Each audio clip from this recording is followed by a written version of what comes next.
Shalom. फिलिपियों के चौथे अध्याय उसके 19वें पद में, और मेरा परमेश्वर अपनी महिमा सहित धन के अनुसार मसीह यीशु में तुम्हारी हर जरूरत को पूरा करेगा। क्या हम यीशु का अनुसरण इसलिए कर रहे हैं क्यों वह हमारी जरूरत का ख्याल रखेगा? जब संदर्भ से बाहर देखा जाता है तो बाइबल की कुछ आयतें को आसानी से गलत समझा जा सकता है, और परमेश्वर हमारी जरूरतों को पूरा करते हैं। यह आयत भी इसी तरह की है। चर्चा में शामिल आयत के योग्य होने के लिए सबसे पहले हमें मसीह के अनुयायी होने की जरूरत है। दूसरी बात, यीशु ने कभी नहीं कहा कि हमें जरूरत का समय अनुभव नहीं होगा।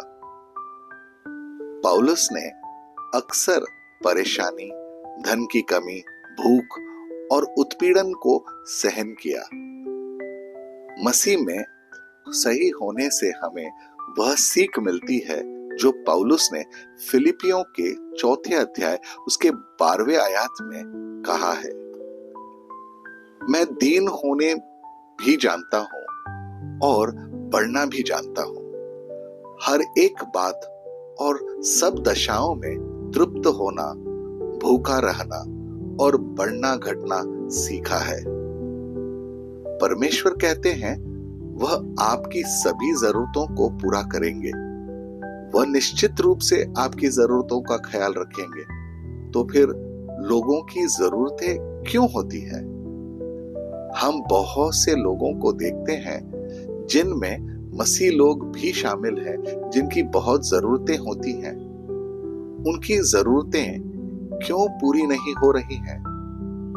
परमेश्वर कहते हैं कि वह आपकी सभी जरूरतों को पूरा करेंगे, और फिर भी हम देखते हैं कि कई मसीह अनुयायियों की जरूरतें पूरी नहीं हो रही हैं। समस्या क्या है? क्या परमेश्वर झूठा है? इस सवाल का जवाब यह है कि यह वादा हर व्यक्ति पर लागू नहीं होता, हर मसीह पर भी नहीं। क्यों?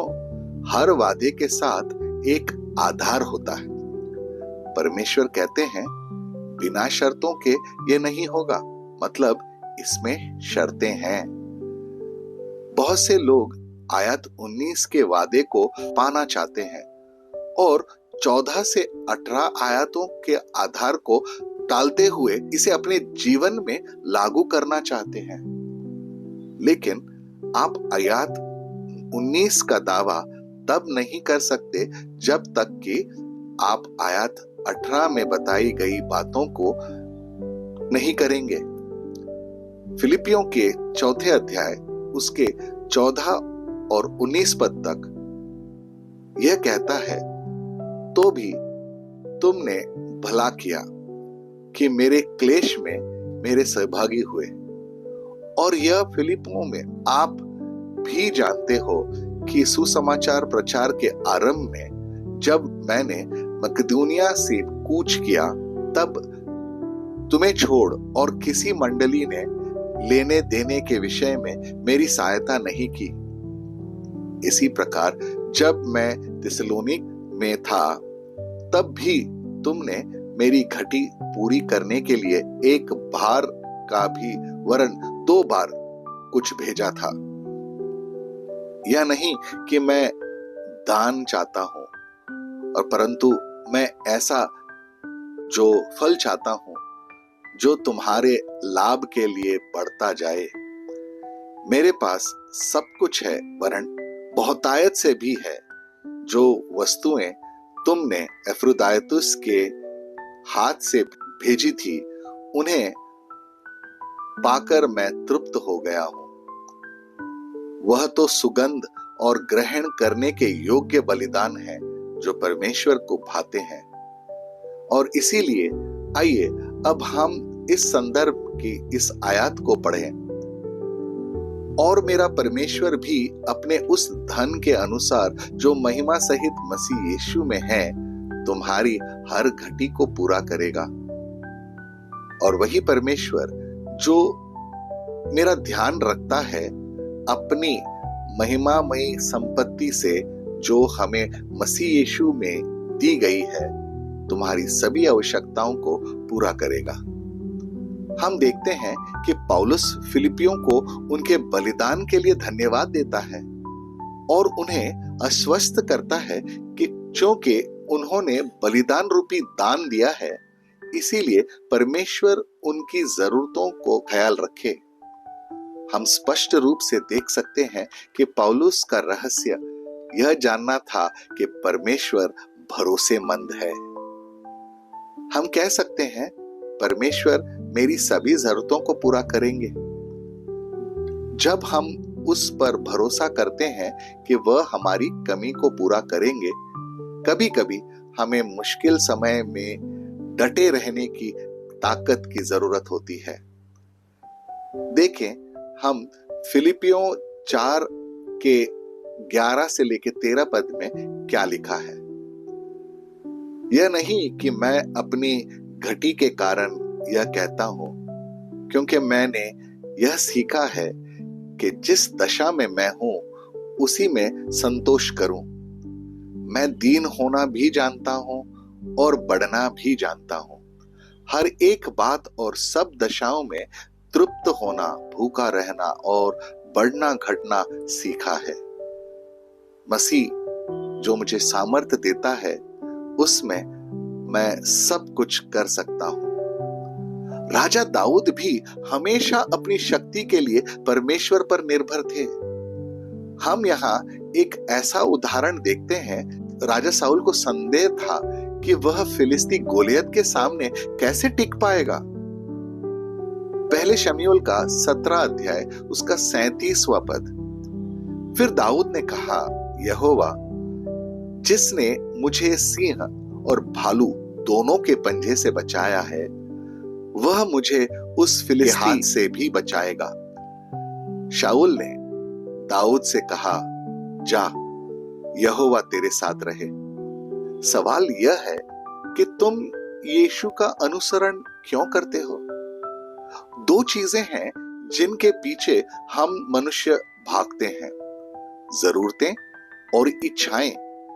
जरूरतें सीमित हैं, लेकिन इच्छाएं कभी खत्म नहीं होती। परमेश्वर ने मुझे हमेशा मत्ती रचित सुसमाचार उसके 6 अध्याय उसके 33वें आयत से के माध्यम से सिखाया है। इसीलिए पहले तुम उसे राज्य को और धर्म की खोज करो, तो यह सब वस्तुएं भी तुम्हें मिल जाएंगी।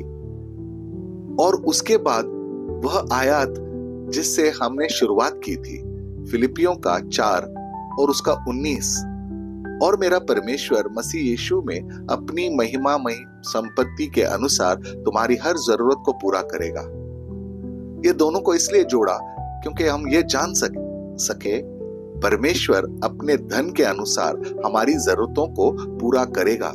जो मसीह यीशु की महिमा को समझते हैं, वह किसी ऐसी व्यक्ति को कैसे दे सकता है जो यीशु को नहीं जानते?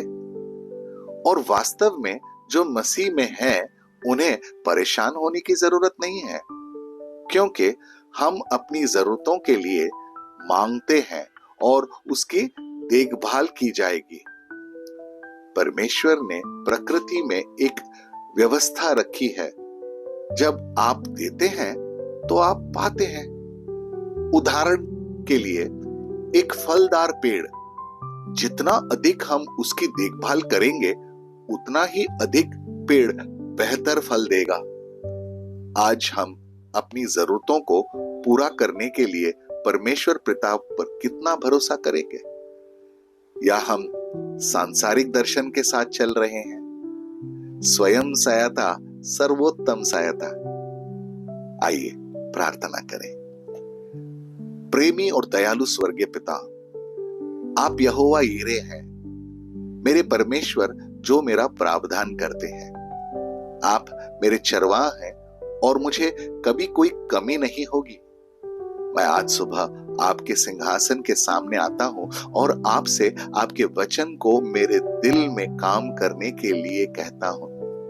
ताकि मैं विश्वास कर सकूं कि आप मेरे सभी जरूरतों को पूरा करेंगे। मसीह यीशु में महिमा में आपका के धन के अनुसार, हाँ अब्बा पिता, आप यहोवा रोई है, परमेश्वर जो सब कुछ देखता है, और आप देखते हैं कि मेरी जरूरत क्या है। पिता, मैं जानता हूं कि कोई और आपकी तरह प्रावधान नहीं कर सकता। मुझे क्या चाहिए और मुझे कितना चाहिए, आप जानते हैं कि मैं क्या संभाल सकता हूं, मेरे लिए क्या फायदेमंद होगा। मैं जानता हूं कि हर चीज, अच्छी चीज आपसे आती है। कई बार अब्बा पिता, मैं परिवार और प्रियजनों की मांगों के बोझ के तले दब जाता हूं जो मेरी पहुंच में नहीं है। कई बार ऐसा होता है जब हम में से कोई अस्पताल में भर्ती हो जाता है और मेरे पास खर्च उठाने के लिए साधन नहीं होते। मैं प्रार्थना करता हूं कि आप अलौकिक रूप से प्रावधान करें और मुझ पर कभी भी उधार लेने की परिस्थिति ना दें। मेरे प्रियजनों की भविष्य के साथ भी ऐसा ही है। मैं कभी कभी भविष्य की चिंताओं पर अपने दैनिक जरूरतों को पूरा करने की चुनौती से बोझिल महसूस करता हूं।